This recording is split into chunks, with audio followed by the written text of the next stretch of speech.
يا شيف الناس عملتني غلط خالص، نزلوني في زيت مش سخن كفاية وخلوني أشرب زيت كتير قوي. عملتي السمبوسة وشربت منك زيت؟ يبقى عملتيها قبل ما تسمعي الكلمتين دول. السمبوسة لما تشرب زيت كتير بتبقى عاملة زي إسفنجة داخلة تتحدى الزيت وتكسب. بس ركزي معايا كده وهتطلعيها مقرمشة تخش الفرن تقول حاضر. الأسباب اللي بتخليها تشرب زيت: أول حاجة، الزيت مش سخن كفاية.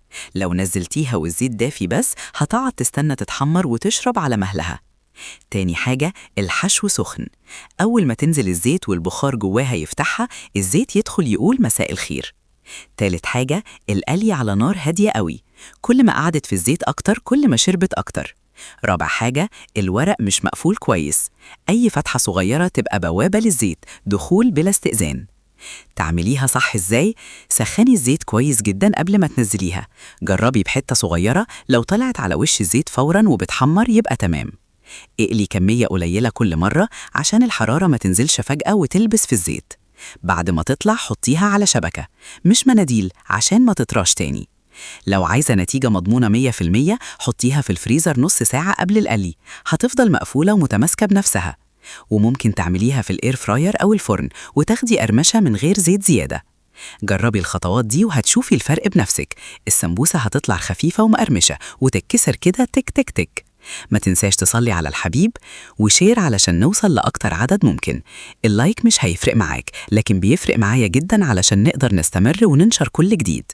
يلا بينا يا شيف نقول للناس ازاي يعملوني صح. عايزاني طرية ومليانة حشوة وتتشرب في البطاطا ده بقى. القطايف سر السعادة على سفرة رمضان.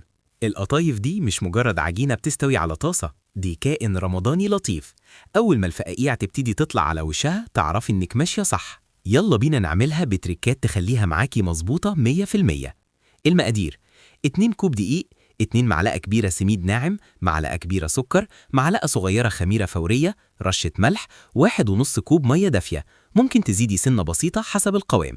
الطريقة الصح بقى: اخلطي كل المكونات الجافة مع بعض كويس، ضيفي المية بالتدريج وانت بتقلبي بالمضرب اليدوي لحد ما يبقى معاكي خليط ناعم من غير كلكعة. سيبيه يرتاح 30 ل 45 دقيقة، هتلاقيه نشط وبقى فيه فقاقيع. أهم خطوة بقى: سخني طاسة تيفال على نار متوسطة من غير أي نقطة زيت، امسحيها بفوطة ناشفة بس، حطي مقدار مغرفة صغيرة في النص وما تفرديش الخليط، سيبيه هو اللي يفرد نفسه. هتلاقي الفقاقيع طلعت على الوش واستوى من تحت، ما يتقلبش على الوش التاني خالص. طلعيها على فوطة نظيفة وغطيها بفوطة تانية علشان ما تنشفش. تريكات الشيف المهمة جدا: لو الفقاقيع مش بتطلع يبقى الطاسة سخنة زيادة، لو لونها غامق قوي وطي النار فورا، لو بتلزق الطاسة مش نظيفة أو لسه ما سخنتش صح. ما تحطيش قطايف فوق بعض وهي سخنة من غير فاصل علشان ما تلزقش، لازم تتحشي وتتقفل وهي لسه طرية، لو نشفت مش هتقفل معاكي. الحشو بقى على مزاجك: مكسرات زائد سكر زائد قرفة، قشطة بلدي، شوكولاتة أو حتى كريمة وموز، وتتقفل نص دايرة وتتقلي في زيت متوسط السخونة لحد ما تاخد لون ذهبي يفتح النفس، وتنزل على شربات تقيل دافي مش سخن قوي علشان تفضل مقرمشة. جربيها بالطريقة دي وقوليلي النتيجة ايه. ما تنساش تصلي على الحبيب، اعملي لايك وشير علشان نوصل لأكتر عدد ممكن. اللايك مش هيفرق معاك لكن بيفرق معايا جدا علشان نقدر نستمر وننشر كل جديد.